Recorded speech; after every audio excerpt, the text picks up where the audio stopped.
ഇന്ന് നേന്ത്രക്കായയുടെ തോല് വെച്ചിട്ട് ഒരു തോരനാണ് ഉണ്ടാക്കുന്നത്. ഇത് 2 നേന്ത്രക്കായയുടെ തോല് കഴുകിയിട്ട് മുറിച്ച് വെച്ചതാണ്.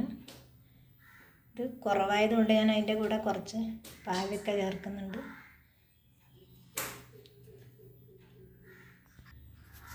ചീനച്ചട്ടിയിൽ നേന്ത്രക്കായൻ്റെ തോലും മുറിച്ച് വെച്ച പാവയ്ക്കയും ഒരേ വലുപ്പത്തിലാണ് 2 മുറിച്ച് വെച്ചിട്ടുള്ളത് ചേർത്ത് കൊടുത്തു. ഉപ്പ്, കുറച്ച് മഞ്ഞൾപ്പൊടി 1/4 ടീസ്പൂണിൽ കുറവായിട്ട് ചേർത്തിട്ടുണ്ട്. ഒരു പച്ചമുളക് കീറി, 6 വെളുത്തുള്ളി ചതച്ചത്, ഒരു 5 കാന്താരി ചതച്ചതും ചേർത്തിട്ടുണ്ട്. ഏകദേശം 3/4 ഗ്ലാസ് വെള്ളം ഒഴിച്ചു വെച്ചു.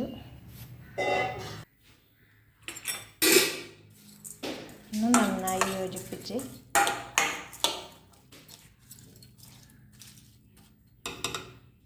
അടുപ്പത്ത് വേവിക്കുന്നതുകൊണ്ടാണ് 3/4 ഗ്ലാസ് വെള്ളം. കുക്കറിലാണെങ്കിൽ ഒരു 1/4 ഗ്ലാസ് വെള്ളം ഒഴിച്ചാൽ മതി.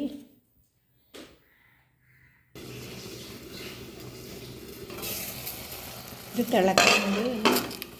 ഫ്ലെയിം കുറച്ച് കൊടുക്കുക. കുറച്ച് കൊടുത്തില്ലെങ്കിൽ വെള്ളം പറ്റും, ഇത് വേവാകുകയില്ല. കുറച്ച് കൊടുത്തു, മീഡിയം ഫ്ലെയിമിൽ വെച്ച് കൊടുത്തു. ഇടയ്ക്ക് തുറന്ന് ഇളക്കി അടച്ചു കൊടുക്കണം. ഞാൻ ഒരിക്കൽ തുറന്ന് ഇളക്കി അടച്ചു കൊടുത്തു. കുറച്ച് വെള്ളം കൂടി ഉണ്ട്. ഒരു 7 മിനിറ്റ് ആയിട്ടുണ്ട്. 2-3 മിനിറ്റ് കൊണ്ട് ഇത് വരും.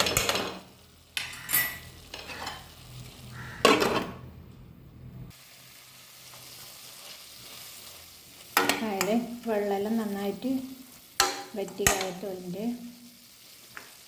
കുറച്ച് തേങ്ങ ചേർത്ത് കൊടുക്കുക. ഒരു 12 മിനിറ്റോളം ചെറുതീയിലാണ്, എന്നാലേ വേവും. നന്നായിട്ട് മൂട്ട കായേൻ്റെ തോലായതുകൊണ്ടാണ് വേവാൻ കുറച്ച് താമസം.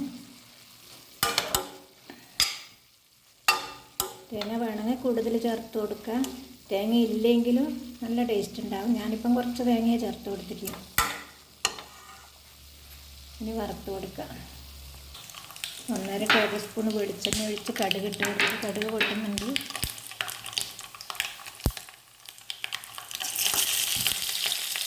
ചുവന്നുള്ളി കറിവേപ്പില,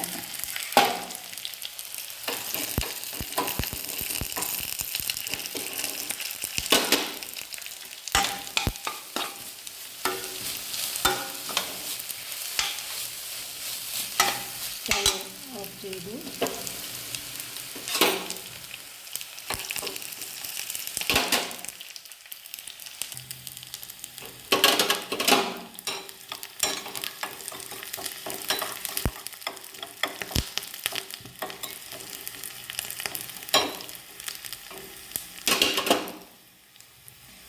ഉള്ളി മൂത്തിട്ടുണ്ട്, വറുത്ത് കൊടുക്കാം.